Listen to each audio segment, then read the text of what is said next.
প্রিয় মুসলিম ভাই বোনেরা, আসসালামু আলাইকুম। আমি আপনাদের নও মুসলিম বোন মাইশা সিদ্দিকা। আমি পূর্বে হিন্দু ছিলাম। আমার পূর্বের নাম ছিল পূজা চক্রবর্তী, আর আমার বাবার নাম রাজীব চক্রবর্তী, আর আমার মায়ের নাম সখী চক্রবর্তী। চট্টগ্রাম আনোয়ারা থানায়, গ্রাম ভারকাই, ব্রাহ্মণপাড়ায় আমার জন্মস্থান। আপনারা শুনে খুশি হবেন যে আমি এই বছরে 2025 সালে 5 জানুয়ারি আমি ইসলাম ধর্মের প্রতি আকৃষ্ট হয়ে আমি স্বইচ্ছায় সৎ জ্ঞানে আমি ইসলাম ধর্ম গ্রহণ করেছি।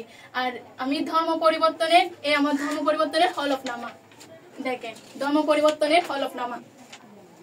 এবং ঠিক ওই একই দিনে জনাব SM মিফতাহুল ইসলাম সম্রাটের সাথে ইসলাম ধর্ম অনুসারে আমি বিবাহ বন্ধনে আবদ্ধ হই। আর এই বিবাহ যত হলফনামা, আর আমাদের বিবাহের এই খাবিননামা।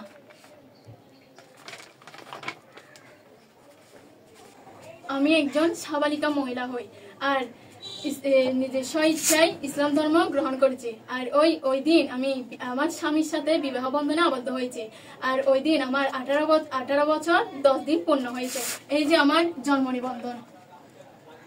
আমি যে স্বইচ্ছায় সজ্ঞানে ইসলাম ধর্ম গ্রহণ করেছি আর ইসলাম ধর্ম অনুসারে আমি আমার স্বামীর সাথে বিবাহ বন্ধনে আবদ্ধ হয়েছি।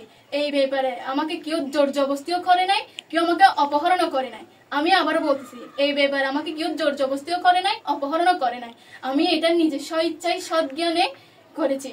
আর এই ব্যাপারে আমি একটা ঘোষণা করেছি কোর্টে এফিডেভিট। এই আমার কোর্ট এফিডেভিটের হলফনামা দেখেন।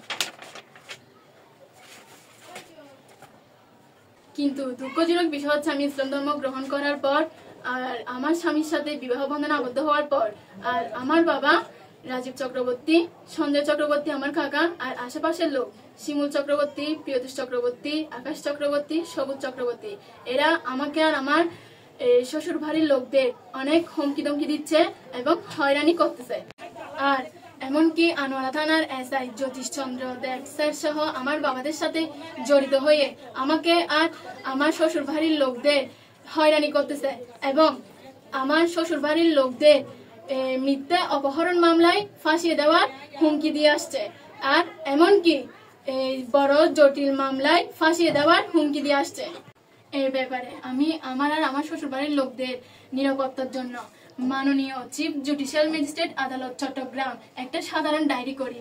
আর এই সাধারণ ডায়েরি একটা কপি আমি আনোয়ারা থানার জ্যোতিষচন্দ্র দেব স্যারের কাছে পাঠাই। উনি এই কাগজের কোনো পাত্তাই দেননি, বরং আরো আমার শ্বশুর বাড়ির লোকের উপর হুমকি ধমকি হয়রানি আরো বাড়িয়ে দিয়েছে এবং আরো ওই বিভিন্ন ধরনের মামলায় ফাঁসি দেওয়ার হুমকি দিয়ে আসছে। এরপর গত 16 জানুয়ারি 2025 তারিখ আমার বাবা রাজীব চক্রবর্তী আর আমার কাকা সঞ্জয় চক্রবর্তী আর আমার আশেপাশের লোক প্রিয়তোষ চক্রবর্তী, শিমুল চক্রবর্তী, আকাশ চক্রবর্তী, সবুজ চক্রবর্তী, এরা সবাই মিলে আমার বাসুরকে অকাত্য ভাষায় গালিগালাজ করে ও জানে মেরে ফেলার এবং আমার শ্বশুর বাড়ির লোকদের জীবন থেকে শেষ করে দেওয়ার হুমকি প্রদান করে। তখন আমি চট্টগ্রামের মাননীয় অতিরিক্ত জেলা ম্যাজিস্ট্রেট মহানগর আদালতে উক্ত বিবাদীদের বিরুদ্ধে ফৌজদারি অভিযোগ তথা মামলা দায়ের করি। এটি মামলার টিসি কপি, মামলার মূল কপিও ম্যাজিস্ট্রেট মহোদয়ের আদেশনামা আনোয়ারা থানার পৌঁছালে SI জ্যোতিষচন্দ্র দেব স্যার সেটা জানার পরও আমার শ্বশুর বাড়ির লোকদের উপর হয়রানির পরিমাণ আরো বাড়িয়ে দিয়েছে। এমনকি SI জ্যোতিষচন্দ্র দেব স্যার আমার প্রতিপক্ষগণকে সঙ্গে নিয়ে আমার শ্বশুর বাড়িতে আমার শ্বশুরকে মারধর করে আর আমার শাশুড়িকে হেনস্থা করে আর আমার বাসুরের গর্ভবতী স্ত্রীকে যথেষ্ট পরিমাণ টর্চার করে এবং পুনরায় মিথ্যা অপহরণ মামলায় ফাঁসিয়ে দেওয়ার হুমকি দেয় এবং বিভিন্ন জটিল মিথ্যা মামলায় ফাঁসিয়ে দিয়ে পুরো পরিবারকে তছনছ করে দেওয়ার হুমকি দেয়।